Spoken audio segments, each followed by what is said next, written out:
So growing up, I played a lot of sports. And when I was in high school, I was playing a game of pickup football at the park. And on the first play of the game, I intercepted a pass and I got tackled as my foot got lodged in a divot. A lot of people would go to this park to shag golf balls.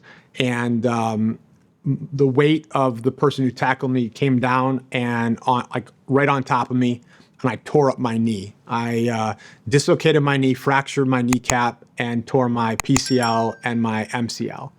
And I knew that I didn't have a career ahead of me in sports. I knew that like high school was the mountaintop for my athletic achievements. I was not fooling myself, but I was planning to play basketball and baseball through to the end of high school at least. And when I hurt my knee, I had to do physical therapy 3 days a week for about 6 months. And when that was over, I remember I would just come home after school. And my mom, she'd say to me, "What are you doing?" And I go, "What do you mean, what am I doing? Like, I'm not playing sports anymore." She's like, "I see that, but like, you're not going to just do nothing. You need to figure out what you're going to do now." And she did not allow me to accept nothing. And so I had no choice, but I didn't want the wrath of my mother. So I had no choice but to get involved somehow, some way in something. And then I sort of got addicted to it. And so I did public access television. I hosted a daily television program 5 days a week. I would host pep rallies and assemblies at my high school. And I joined the debate team. You know, my entire life, my parents would jokingly say to me, "You need to figure out a way to get paid to talk for a living." And so I felt like that was the logical next step toward that goal. And so the persistence, the hunger that I feel like I have today and that I've always had, at least since that inflection point in high school, it was driven by the need to stay active. I probably also have like undiagnosed ADHD, but I feel like that's a superpower and not a fault or a hindrance.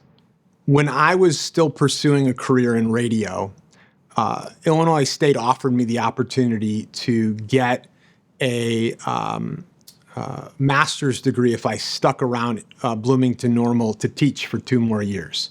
And I went to the faculty advisor, Deb Lesser at WZND, and I asked her, if I really want to get into radio, should I stick around for 2 more years? And she said, "I think that you should reach out to alumni who have graduated from Illinois State and went on to work in radio, who are in the field, have practical experience, and ask them." And she goes, you'd be surprised the willingness that people have to share their stories, in particular, if they're in a position where no one ever asks. So I was fortunate to get a few contacts, and I reached out to probably 3 or 4 alums. Across the board, uniformly, they all said, absolutely not. If you want a job in this field, go and pursue it immediately. Don't hold off for another few years. But what that advice taught me was, as it pertains to networking specifically, you'd be surprised how willing people are to actually share. And the biggest hurdle most people face is an unwilling to ask. And so after Dave and I connected, I thought to myself, I know a lot about radio. I don't know as much about music, the business specifically. And so I made it a point to reach out to every area of focus within the industry that I knew at the time I knew nothing about. So I reached out to lawyers and booking agents and publishers and digital marketers and A&Rs and publicists.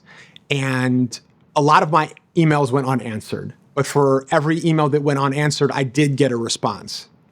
And I jump on the phone with these folks, some of whom are still contacts and friends 20 years later. And I would say, you know, what's the best part of your job? What's the most difficult part of your job? How do you like to be communicated to and interacted with so that you're able to accomplish your goals and I'm not an annoyance? What are your pain points? Have you considered quitting? And if you understand what makes people tick and how to best approach them, it allows for a successful reciprocal relationship. And that's how networking is a net positive. One of the biggest issues that most people have in today's day and age is they don't understand the function of networking. They think it's, I hit you up and I ask you for something, I've networked. Network is about a reciprocal relationship. And it's about getting the other person to let their guard down and understand that you're not just reaching out because you need or want something from them, but that you have value to provide as well. Even if that value is just listening to them talk. Because again, you'd be surprised, people are willing to share if given the opportunity. And I'm fortunate that a lot of the relationships that I established when I worked in radio, I took with me into the DJ booth years. I said, look, I can't play your record on a program anymore.